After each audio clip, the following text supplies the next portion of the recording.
Hi.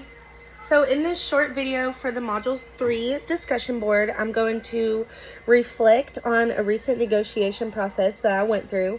And in that, I'm going to kind of use the 4 steps that were mentioned in Chapter 3 of the textbook by Lewicki and others, kind of just how I seen them being displayed throughout the process. So the situation is for my 21st birthday. I had really wanted to plan a trip to Miami, Florida. I don't really do a lot for my birthday every year, so I feel like this is a good time to go. But the only problem was finding someone to watch my kids while I'm out of state. My mom, who is usually my go-to, flat out said no at first, and it quickly turned into way more of a negotiation than I had expected. And it was after reading Chapter 3 that I realized that I had essentially unintentionally followed the 4 steps of the integrative negotiation that the authors described. So the step 1, identify and define the problem. So originally I had thought the only problem here is you saying no to me. But the real issue was that we had different perspectives on the situation. She was focused on things like responsibility, while I was focused on celebrating a milestone. This step helped me realize what the problem really was. So the step 2 that was mentioned in the textbook is surface interests and needs. So this step manifested in that I listened more to her, and I also at the same time shared and tried to explain my own side and perspectives.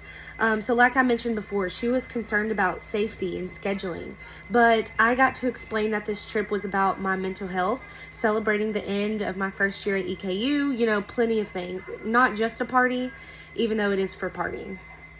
This helped rebuild trust, something that the book actually said is key for creating value in the negotiation process.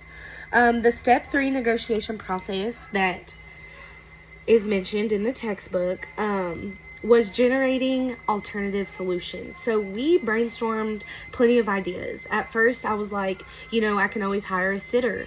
And she explained that maybe I just need to take a shorter trip and, just assure her that I would be safe and make good decisions while I'm there.